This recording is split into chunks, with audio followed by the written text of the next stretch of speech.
Bismillahirrahmanirrahim. Assalamualaikum warahmatullahi wabarakatuh. Alhamdulillah, syukurillah. Mudah-mudahan kita semuanya senantiasa diberkahi, dirahmati, dan diberikan ketenangan, ketentraman, kebahagiaan oleh Allah Subhanahu wa Ta'ala. Begitupun sahabat-sahabat di mana saja berada, insya Allah mudah-mudahan Allah senantiasa melindungi sahabat-sahabat semuanya dari hal-hal yang kita tidak harapkan. Sahabat, bahwa penyakit kulit, asam lambung, dan gastritis itu adalah sebuah penyakit yang saat ini sedang difokuskan oleh banyak orang, padahal tidak sedikit, bahkan bisa jadi 90% orang yang merasa penyakit kulit, asam lambung, dan gastritis itu sesungguhnya bukan kulit, asam lambung, gastritis secara medisnya saja. Ternyata itu termasuk masalah di lambung dikarenakan karena trauma psikis yang disebut dengan psikosomatis. Jadi awalnya psikosomatis itu adalah karena kejadian yang menakutkan yang dialami, bisa karena tipes. Di awalnya biasanya karena tipes, atau diawali dulunya karena kejadian tiba-tiba pingsan, tiba-tiba keringat dingin, tiba-tiba lemas, tiba-tiba berdebar-debar, atau tiba-tiba mimpi yang sangat menakutkan sehingga tersimpan di memorinya. Nah, itulah penyebab awalnya sesungguhnya. Nah, penyebab awalnya itu 90% itu dari medis. Bisa jadi waktu kejadian tersebut itu lagi kurang fit, kurang tidur, capek, lelah fisik, lelah pikiran, makan terlambat, glukosa rendah. Maka pada saat glukosa rendah, HB rendah, tensi rendah, tidak sadar, maka dia akan merasakan lemes, keliongan, keringat dingin, gemetar, dan lain sebagainya. Atau yang kena tipes, diawali dengan tipes, maka tipes itu jangan heran kalau tipes itu pada saat pagi, siang itu kayak orang yang sehat, ya. Tetapi pada saat sore hari mulai asar sampai maghrib itu terasa merinding, ketika kena air itu merinding juga, dingin. Kalau dipegang itu panas oleh orang lain, tapi kalau dipegang oleh diri kita sendiri itu terasa biasa-biasa saja. Mulut pahit, gak enak makan, enak, mual, pusing, kemudian tidak nyaman apa-apapun, lemes. Kenapa? Karena makannya gak nafsu makan, kadang-kadang muntah. Nah, itu diawali dengan tipes. Biasanya kalau diobatinya tepat, antibiotik yang tepat, tipes itu adalah penyakit yang infeksi mengenai lambung atau usus. Nah, penyebabnya kuman Salmonella typhosa. Ketika kecapean, kelelahan, tidak sesuai dengan pola makan, istirahat, dan juga karena banyak makan pedas, mie, kopi, dan lain sebagainya, sehingga terjadilah penyakit tipes. Nah, pada saat penyakit tipes waktu itu terjadi, kebanyakan orang tidak tepat. Sehari 2 hari berobat, kemudian obatnya nggak sampai habis, dianggapnya tidak cocok, ganti lagi tempat berobatnya. Minum sehari, sekali, 2 kali, 3 kali, belum ada perubahan rasanya, itu pindah lagi tempat berobatnya, dikasih obat yang baru lagi, sama seperti itu. Padahal tipes itu sifatnya 14 hari, itu pun kalau antibiotiknya tepat, itu pun kalau bed rest total, itu pun kalau makannya cukup, nutrisinya cukup. Maka kalau tipes, tifoid itu pasti itu harus dirawat. Tetapi kalau rawat jalan itu pun bisa, yang penting makan 30 menit sekali 5-6 suap saat tipesnya. Nah, karena makan nggak enak, infus tidak, apalagi obatnya nggak tepat, itu otomatis tipesnya itu lama, bisa sampai 2 minggu, sebulan, bahkan ada yang 3 bulan. Nah, pada saat seperti itu bingung, maka nyari yang alternatif. Dikatakan ini, kata si ini, kata si ini gitu, kata si itu gitu. Akhirnya nyari-nyari di Google, nyari-nyari searching di YouTube dan lain sebagainya.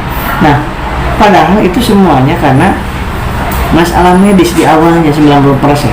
Nah, tetapi karena dari secara medis sudah dilakukan, merasanya udah semuanya dilakukan, sudah minum obat apapun, udah ke rumah sakit, ke sini, padahal tidak paripurna, nggak sampai tuntas pengobatannya, sehingga merasanya kok meriang terus ya, kok dingin terus ya, kok berdebar-debar terus ketika sore hari.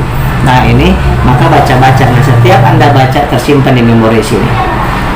Setiap Anda lihat di YouTube, wah tersimpan. Kata orang gini, kata orang ketempelan, tersimpan di sini. Kata orang kena ini kena itu, tersimpan di sini.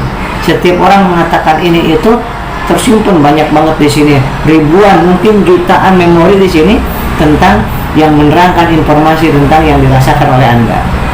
Nah disitulah mulailah penyakit psikosomatis yang 90% dari memori yang terada, 10% dari medisnya, kebalikannya ya. Ya. Nah sehingga pada saat kondisi seperti itu semakin ingin tahunya tinggi, nyari ini nyari itu. Ada orang yang ngeluh kepada orang, dikasih tahu sama orang, ngeluh ke masih ini, kasih tahu, coba berobat ke sana, coba minum ini, coba dipakai percobaan diri kita. Padahal orang itu juga nggak paham. Nah ini psikosomatis emang rada aneh. Jadi nggak bisa psikosomatis itu hanya mengandalkan medisnya aja, hipnoterapi saja, doa saja, ya. Walaupun doa itu sangat luar biasa, tetapi harus ada ikhtiarnya diri kita yang tepat untuk penyakit khusus psikosomatis. Bedakan dulu lambung, masalah lambung karena biasa, karena masalah lambung karena psikosomatis. Beda obatnya, beda makanannya, beda terapinya, ya. Beda, harus dicek gulanya. Kalau masalah karena ini kaitannya dengan glukosa, kaitannya dengan energi, maka lemas, keringat dingin, gemetar, sesek, buram kepala, kemudian keliengan, ya, maka sahabat-sahabat, tipsnya adalah stop mencari-cari tahu. Anda sudah cukup tahu ciri-cirinya, saya sudah kasih tahu itu tadi psikosomatis, jangan nyari tahu lagi. Yang kedua, hindari mencari-cari hal-hal yang buruk, tapi carilah lihat video-video yang penyemangat, video-video yang motivasi, video-video yang mengenal Allah, tauhidnya kita bertambah, ya. Terus nonton video-video yang bagus. Yang ketiga, secara medisnya itu perbaiki makan sedikit tapi sering, sehingga setiap 2 jam 10 suap makan nasi, dan setiap 1 jam minum air putih 1 gelas, dan setiap 2 jam minum air gula atau teh manis 1 gelas. Ya, ada yang mengatakan kok masalah lambung nggak boleh minum manis. Iya, kalau masalah lambung yang ini. Tetapi kalau masalah lambung karena psikosomatis wajib gulanya 110 sampai 170, nggak boleh ngedrop. Kalau ngedrop lemas, keringat dingin, berdebar, nafas aja ngos-ngosan. Nah seperti itu. Nah kemudian selanjutnya adalah yang keempat. Yang keempat wajib untuk jalan kaki pagi 100 langkah, sore 100 langkah. Yang kelima, wajib untuk keluar rumah dan pakai otak ini untuk bekerja, ya. Karena kalau nggak dipakai otak ini untuk bekerja yang baik-baik, maka akan terisi dengan yang buruk-buruk.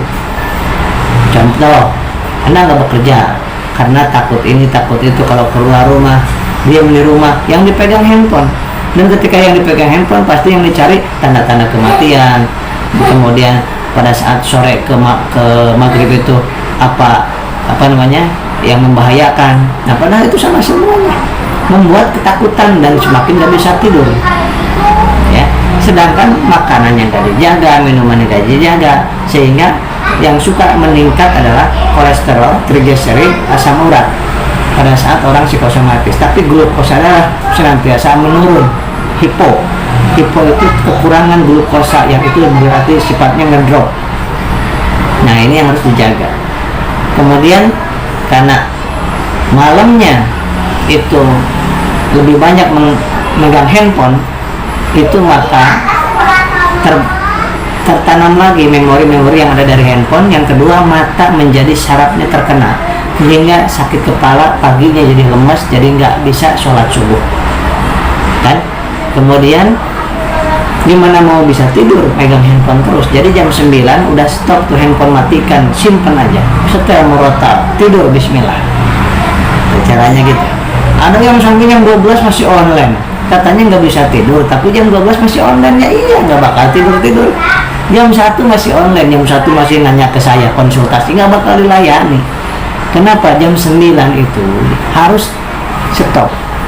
Ini yang keenam adalah orang yang sedang masalah lambung yang berkaitan dengan psikosomatis.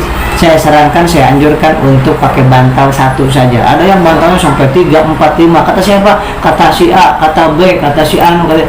Coba perhatikan saya lah, ikutin saya. Bantal 1. Apa sebab? Karena pada saat kita untuk lambungnya sih cukup bagus, bantal pakai 5, pakai 6. Tetapi pada saat selama kita tidur, oksigen ke otak kurang. Sehingga pada saat kita bangun tidur, jangan heran kalau keliengan, berat kepala, sakit di kanan atau di kiri, migrain. Kenapa? Iyalah, selama 5-6 jam kita tidur, itu oksigen terjepit di sini. Karena jantung di bawah, ini di atas. Nah, saya sarankan langsung set bantal 1 dan tidurnya miring. Bantal 1 tidurnya miring. Nah, ingat-ingat itu. Sehingga selama kita tidur, aliran darah dan oksigen itu lancar ke bagian otak kiri, tengah, dan kanan. Dan yang ketujuh, jangan sampai lupa pada saat sebelum tidur pastikan sudah isi makanannya, isi dengan karbohidrat. Makanan-makanan yang harus dihindari: pedas, mie, es, kopi, toge, kol, pete, jengkol, sayur asem, air kelapa, santan, nasi uduk, nasi goreng, siput. Hindari. Yang boleh dimakan apa kang Asep? 1. Nasi, ayam, tahu, tempe, sayur sop-sopan tanpa kol. Kemudian ikan kolam, ya, ikan laut. Ikan laut kalau nggak tensinya tinggi. Kalau tensinya tinggi, hindari ikan laut. Kemudian labu siam boleh, wortel boleh, kentang boleh, timun boleh. Buah-buahannya cukup cuman jeruk manis sesudah makan, ya kan. Kemudian yang kedua adalah pepaya sesudah makan, jarakin 30 menit sesudah makan. Yang ketiga, alpukat sekali-kali boleh. Selain itu tolong hindari, karena ini masalah lambung karena psikosomatis. Saya nggak ngomongin masalah lambung karena bukan psikosomatis. Cirinya apa katanya? Ada pertanyaan, apa bedanya kalau lambung karena biasa dan karena psikosomatis? Cirinya adalah kalau lambung karena biasa, itu ketika kita kembung nggak mikirin apa-apa. Oh, kembung, udah aja. Ketika perih, oh perih karena belum makan. Oh, perih karena tadi makan pedas. Itu berarti karena biasa. Tapi karena psikosomatis, kembung sedikit, ingat jantung, ingat kematian, berarti itu karena psikosomatis. Beda, sangat gampang membedakannya. Maka Anda ketika udah tahu ini karena psikosomatis, jangan fokus nyari obat apa sih Kang yang paling bagus itu untuk lambung. Gak bakal ketemu, gak bakal menyembuhkan itu obat. Karena penyakit lambung karena psikosomatis, karena psikis, itu harus diperbaikinya secara medisnya, psikologisnya, dan ketauhidannya. Yakinkan kepada Allah Subhanahu wa Ta'ala. Sholawat perbanyak, 1000 kali sehari sholawat, sahabat, dan berserah diri sama Allah. Ridho dengan ketentuan yang Allah sudah berikan, yang sudah tersimpan di memori kita. Kemudian bersyukur dengan hari ini, berterima kasih kepada Allah Subhanahu wa Ta'ala. Lakukan hari ini apapun yang bisa kita lakukan kepada makhluk, dan dengan minta pertolongan dan balasan dari Allah saja. Kemudian yang ketiga, bersabar. Kemudian yang selanjutnya adalah menyerahkan sepenuhnya kepada Allah Subhanahu wa Ta'ala. Hidup dan matiku, inna sholati wa nusuki wa mahyaya wa mamati lillahi rabbil alamin. Saya mengalami, saya di klinik ini sudah 2004 sampai 2020 sekarang, udah 16 tahun. Ini kalau pagi saya di klinik khusus psikosomatis, kalau sore sampai malam saya ada di klinik umum. Ada laboratoriumnya, ada bagian obatnya, ada kebidanannya, ada kecantikannya, kedokterannya, dan lain sebagainya. Nah, sahabat-sahabat yang dibilang oleh Allah Subhanahu wa Ta'ala, psikosomatis ini kita obatinya, kita perbaiki. Anda perbaiki sendiri. 1, secara medisnya. Secara medisnya apa? Air putih, air manis, gula, ya. Kemudian sama nasi, sama jalan kaki. Secara psikisnya, isi hal-hal yang positif, isi hal-hal yang tentang surga. Tujuan hidup kita kan masih panjang ke surga, dan yang mengurus kita adalah Allah Subhanahu wa Ta'ala. Yang ketiga, kita yakinkan diri kita ridho, kita terima aja. Karena kalau nggak menerima, itu akan sengsara, akan semakin takut. Ya Allah, saya sedang takut, sedang cemas, saya terima ya Allah. Karena saya sedang, jangan dilawan, rasa takut, rasa cemas sedang dilawan, tapi diterima. Itu nikmat dari Allah Subhanahu wa Ta'ala, supaya itu menjadi rem kita supaya tidak melakukan kemaksiatan. Dan ketika Anda melakukan pengobatan, pastikan pengobatannya yang diridhoi oleh Allah Subhanahu wa taala. Jangan sampai sembuh enggak, dosa numpuk karena dosa musyrik, dosa syirik. Nah, kita lakukan sama-sama, semangat, optimis, yakin, percaya diri, dan ini adalah sangat penting. Silakan share ke banyak orang, boleh juga subscribe, boleh juga disebarluaskan kepada banyak orang. Mudah-mudahan menjadi amal kebaikan. Walaupun nggak bisa ketemu saya, karena banyak banget yang mau ketemu saya, mau konsultasi langsung, nggak usah, ikutin aja video-video saya gratis, kemudian sebarkan ke orang, kemudian doakan orang lain supaya sehat, doakan saya juga supaya panjang umur dalam taat, mudah-mudahan bisa bermanfaat buat banyak umat. Nah, itu intinya, saling mendoakan dan banyakin tersenyum. Nah, ada masalah dari suami, dari istri, dari orang tua, dari apapun, dari ekonomi, nah sambil ikhtiar, jangan diam di rumah, dagang, mau online, mau offline, mau kerja, lakukan. Yang penting kemana-mana bawa air putih, air manis, nasi, siap, dah. Sholawat banyakin, ya, sholawat itu banyakin, sehari 1000 sholawat, sehari 1000. Tuh, dari rumah cuma 20 menit sampai klinik sini, itu udah 425, karena sholawatnya di hati. Sholawat Muhammad SAW. Ya, sama. Yang penting tidak ada yang bisa menyembuhkan kita kecuali Allah. Maka berserah diri sama Allah Subhanahu wa taala. Jangan nyari-nyari obat lagi. Jangan ngecek ini itu lagi, habisin uang doang. Psikosomatis khususnya, ini saya ngomongin psikosomatis. Ya, tapi kalau udah terlanjur Anda di EKG, di USG, di endoskopi, alhamdulillah. Berarti udah bagus semua kan? Nah, berarti tadi psikisnya, isi memori kita yang harus diperbaiki, bukan dibuang, nggak bisa dibuang, tapi ditambah dengan hal yang positif. Demikian, mudah-mudahan bermanfaat. Assalamualaikum warahmatullahi wabarakatuh.